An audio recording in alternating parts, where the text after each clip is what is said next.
Hey friends, previously I was talking about bushing Dana 60 spindles and about what a superior upgrade it is compared to needle roller bearings, and about the low probability of destroying the shaft.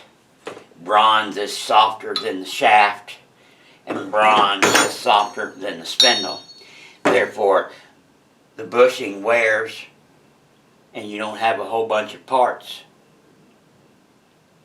stuffed in there when the needle bearing goes bad and it all implodes and it comes out.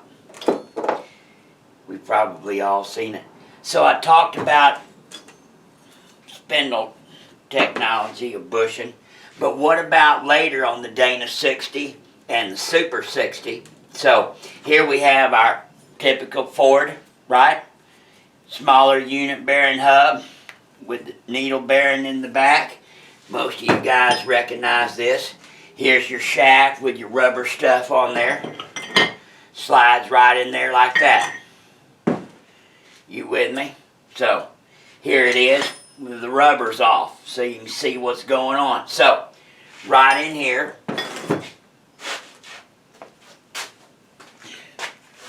is the needle bearing.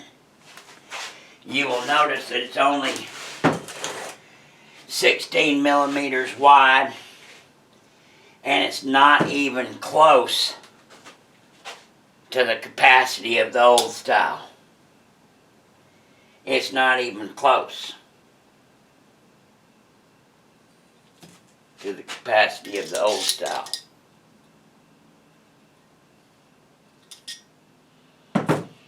So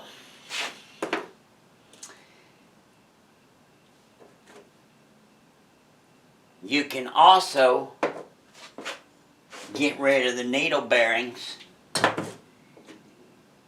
and bush them just like you can here. So a lot of the Ford guys complain about the needle bearings, and you're right. Here's the thing about cage needle bearings. They get dirty, they get a little dry, and then they implode. And here's the thing. They're all hardened parts. So when this shit all goes bad right here in one locale, the probability this is hard, this is hard, and the inside of the hub's hard. So you got a whole bunch of 3 hard parts all mixing around in the bowl. Well, you get you an effed up mess, I'm going to tell you. So what's the big old plus about running bushings? Like what's always done on bigger buggies, 2.5, 5-ton, Meritors or whatever, all kind of real trucks, they're always going to run bushings. They're going to run bronze bushings in there because of the weight capacity, the load capacity.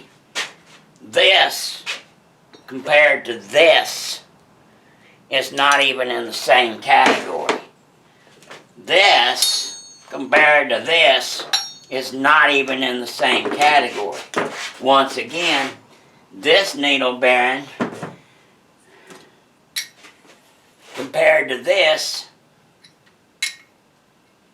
is not even in the same category. So yes, we do that for people. We zip out the back of these unit bearing hubs, and we send out bushed ones for people. Don't do a lot of it. You know, it's custom people, hardcore off-roaders, but this is for information. This is what can be done. You with me? And we can sell the bushings to people. So, here we go. That would be the upgrade on your first generation Ford unit bearing spindle. Get rid of that cage needle bearing and get you a big ass bushing in the back of that sumbitch to carry the load. There you go. That's what I'm talking about. So you can do that for the standard 30 spline, What about, Wayne? What about if I want to be a super badass and I want to run that 35 spline unit bearings, hubs and shafts on there? Well, you got to bore that out and bush that bad boy too, so you can run some 35 splines through this unit bearing hub. We do that too. More on that later. We'll talk about modifying the Ford unit bearing hub and what we do. God bless you. God bless America. If you got any questions, you give us a call. Watch the video 2 or 3 times. Make sure you didn't miss anything or any tall tale lies. Bye.